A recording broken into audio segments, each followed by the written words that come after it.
m'appelle Jérôme de Oliveira, je suis champion du monde de pâtisserie et je me suis installé dans la région depuis 9 ans. Donc ça fait 9 ans à Cannes et 6 ans à Grasse, dans les bois de Grasse. Donc mon entreprise, c'est une pâtisserie, donc tout le monde, tout l'éventail du sucré, c'est-à-dire pâtisserie, chocolaterie, confiserie, glacerie, voilà, plein de grignotages, plein de tartes, voilà, avec une entreprise de 15 personnes, une activité tout au long de l'année, pas forcément saisonnière.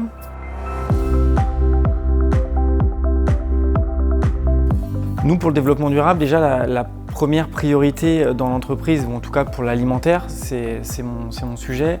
On ne doit vraiment pas négliger les matières premières et éviter au maximum le gaspillage. Donc ça, c'est vraiment l'enjeu au quotidien. On se doit évidemment de trier nos déchets, donc le plastique d'un côté, le verre de l'autre et les autres matières premières qui nous permettront d'avoir un compost. Donc on est en train de le mettre en place au sein de l'entreprise. Et c'est une démarche pour réduire le plastique, pour toute cette priorité. En fait, c'est pas demain, il faut le présenter aujourd'hui, en parler avec ses collaborateurs. Moi, je veux aussi que ça vienne d'eux. C'est pas uniquement Monsieur de Oliveira, le patron, qui impose à son équipe.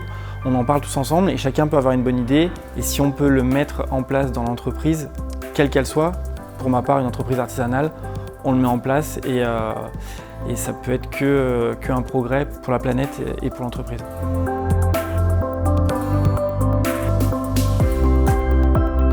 Alors aujourd'hui, effectivement, c'est une réflexion globale avec mes collaborateurs dans l'entreprise. On fait déjà pas mal d'actions.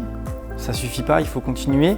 Les prochains objectifs, en tout cas, on est en plein dedans, c'est vraiment de réduire le plastique au niveau du packaging. Parce que nous, aujourd'hui, on fait un produit. Pour le vendre au mieux et le mettre en valeur, il faut le mettre dans un packaging, dans une boîte, dans un écrin, dans quelque chose qui le met en valeur.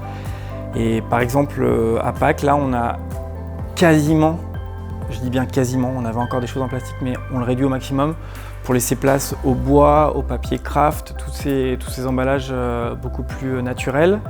On va mettre en place au sein du laboratoire au quotidien un compost. On va s'équiper d'un véhicule électrique dans les prochaines semaines pour pouvoir les livraisons entre Cannes et Grasse et ailleurs même, pouvoir les réaliser en véhicule électrique.